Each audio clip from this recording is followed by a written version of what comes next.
In a negotiation, victory may begin before anyone says a single word. The first second decides whether the other person sees you as confident, weak, trustworthy, dangerous, prepared, or easy to ignore. A handshake, a pause, a look, even the way you enter the room can activate silent judgments inside the other person's mind. Once that first impression forms, every word you say is filtered through it. Next, you'll discover 6 psychological forces that shape negotiations before they truly begin. The first force is presence before speech. Imagine a young entrepreneur walking into a room to ask for funding. He has the numbers, the plan, the slides, and the ambition. But before he opens his laptop, the investors already begin to judge him. One notices that he avoids eye contact. Another notices that his shoulders are tight. A third notices that he rushes to sit down, almost as if he is asking permission to exist in the room. Nothing has been said yet, but the emotional temperature has already changed. The meeting has not officially started, yet the negotiation has. Psychologically, this happens because the brain is built to make fast predictions. Before people analyze your arguments, they try to answer a simpler question. Is this person safe, strong, prepared, and worth listening to? This is not always fair, but it is fast. The mind uses posture, facial expression, pace, and energy as shortcuts. In psychology, this is connected to thin slicing, the ability to form quick impressions from tiny pieces of information. In everyday life, you see this when someone enters a restaurant, a job interview, a classroom, or a family meeting. A person who walks in calmly, looks around with control, and speaks without rushing is often treated with more attention. The same person, saying the same words, may be taken less seriously if they enter looking confused, nervous, or apologetic. But here is the curiosity. Strong presence does not mean acting arrogant. In fact, overacting confidence can create distrust. Real presence is quieter. It is the feeling that you're not begging for approval. You're simply grounded. In a negotiation, the person who seems grounded often makes the other side unconsciously adjust their level of respect. The second force is the handshake, or any first physical signal of contact. Picture 2 executives meeting after weeks of email discussions. One reaches out with a weak, cold handshake, looking away at the same time. The other responds firmly, but not aggressively, maintaining a calm face. In just 2 seconds, a hidden message appears. One person seems uncertain, the other seems stable. The numbers on the contract did not change, but the emotional balance did. The psychology is simple. Touch, distance, and body orientation send signals of intention. A handshake is not just a greeting. It is a small ritual of trust and status. When it is too weak, people may read insecurity. When it is too strong, people may read dominance or insecurity disguised as dominance. When it is balanced, direct, and natural, it says, I am here, I respect you, and I am not afraid of this interaction. In daily life, this can happen even without a handshake. Think about someone greeting a neighbor, meeting a client, or introducing themselves at a party.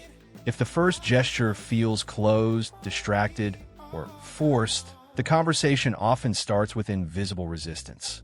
But when the first gesture feels open and natural, people relax faster. They may not know why, but the interaction feels easier. The surprising twist is that the best first contact is not about impressing the other person. It is about regulating them. If your energy is chaotic, you create tension. If your energy is too submissive, you invite control. If your energy is calm and respectful, you give the other person's nervous system a reason to settle. In high-stakes negotiation, the person who regulates the room often controls the rhythm of the deal. The third force is the face you bring into the room. There is a story of a negotiator who prepared for weeks to close an important partnership. He knew the objections. He knew the price range. He knew the competitor's weaknesses. But when he entered the meeting, he carried a serious, tense expression because he had been reviewing risks in his head.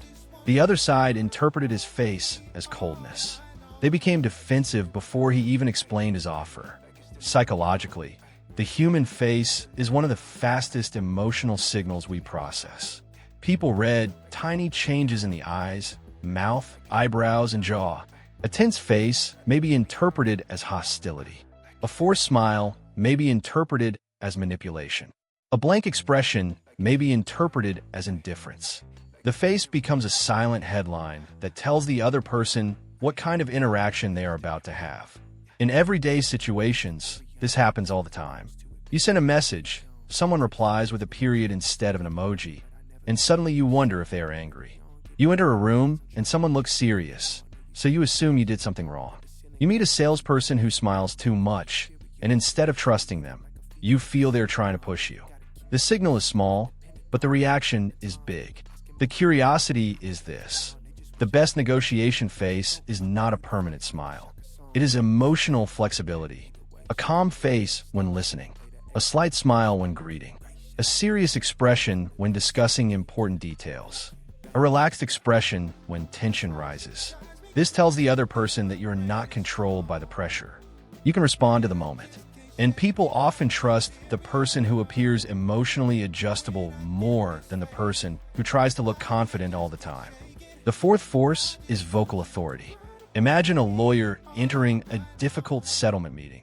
His words are intelligent, but his voice is rushed. He explains too much, fills every silence, and raises his tone at the end of each sentence as if asking a question. The other side begins to sense uncertainty. Then another person speaks more slowly, uses fewer words, pauses after important points, and lowers the emotional speed of the room. Suddenly, the same position sounds stronger. The psychology behind this is powerful because the voice carries status, emotion, and certainty.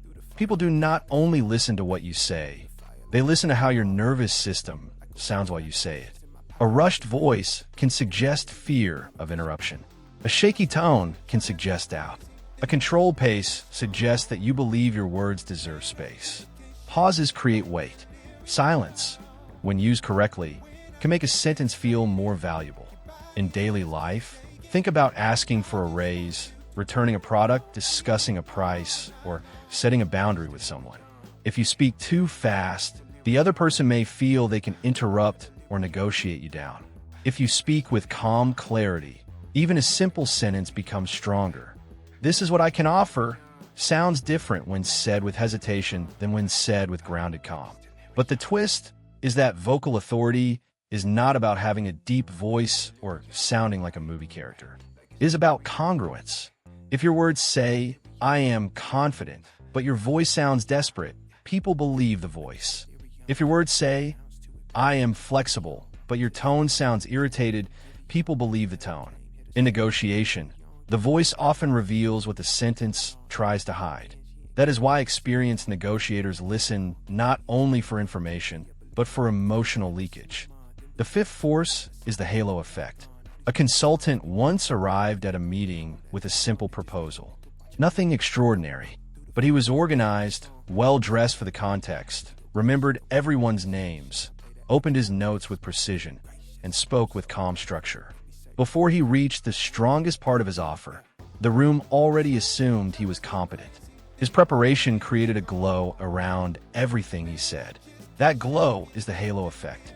Psychologically, the halo effect happens when one positive impression influences how people judge everything else about you. If you appear organized, people may assume you're more intelligent. If you appear calm, they may assume you are more trustworthy. If you appear successful, they may assume your ideas are more valuable. The brain prefers shortcuts. Instead of evaluating every detail separately, it lets one strong signal influence the whole picture. In everyday life, you see this when a person with clean presentation gets treated as more professional, even before proving anything. A student with neat notes may be seen as more disciplined. A seller with a polished website may be seen as more reliable. A speaker with good posture may be seen as more knowledgeable. The content matters, but the frame around the content changes how it is received. The surprising part is that the halo effect can work for you or against you before your real value is visible. A messy first impression can make good ideas sound weaker. A strong first impression can make average ideas sound more convincing. This does not mean you should fake success. It means you should remove unnecessary signals of disorder. In negotiation, your preparation is not only in your argument. It is in every small detail that tells the other person, this person is not improvising their value. The sixth force is expectation control. Imagine a buyer entering a negotiation already expecting the seller to be desperate. The buyer plans to push hard, ask for discounts, and wait for weakness. But when the seller enters calmly, explains the offer with clarity, sets boundaries politely, and does not chase approval, the buyer's expectation breaks. Suddenly, the buyer must rethink the strategy. The seller has changed the psychological frame before discussing the price. Psychologically, humans do not enter conversations neutrally. They arrive with predictions. They predict whether you are flexible, needy, powerful, nervous, generous, strict, experienced, or easy to pressure. The first impression either confirms or disrupts that prediction. When you confirm the other person's low expectation of you, they gain confidence. When you calmly disrupt it, they become more careful. In daily life, this happens when someone assumes you will say yes to everything, but you calmly say, I need to think about that. It happens when a client assumes you will lower your price immediately, but you explain your value without defensiveness. It happens when a friend expects you to avoid conflict, but you express your boundary respectfully. The first moment teaches people how to treat the rest of the conversation. The curiosity is that expectation control is often more powerful than persuasion. If the other person expects you to be weak, every confident action surprises them. If they expect you to be aggressive, every calm action disarms them. If they expect you to be unprepared, every precise detail makes them reevaluate you. The negotiation begins when you show them what kind of person they're dealing with, not when you start explaining what you want. So what does all of this reveal? The first second of a negotiation is not magic, and it is not manipulation. It is the moment when the other person's brain begins building a story about you.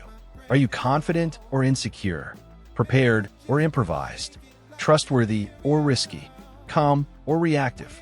And once that story begins, every word you say is interpreted through it. This is why some people enter a room and immediately earn attention, while others must fight for it. It is why two people can say the same sentence and create completely different reactions. It is why a small pause can feel stronger than a long explanation, and why a calm face can sometimes protect you better than a perfect argument. But the deepest lesson is this. First impressions are not only about how others see you. They're also about how you enter your own mind. When you walk into a negotiation grounded, breathing slowly, aware of your body, and clear about your value, you're not just influencing the other person. You're telling your own nervous system that you are ready. And maybe that is the real first victory. Before you win the deal, before you convince the room, before you hear yes or no, you must win the first second inside yourself. Because the person who cannot manage their own presence will struggle to manage the pressure of the table. So the next time you enter a negotiation, do not only prepare what you will say. Prepare how you will arrive. Prepare your posture, your pace, your eyes, your voice, your silence, and your first emotional signal. The other person may not consciously notice all of it, but their brain will.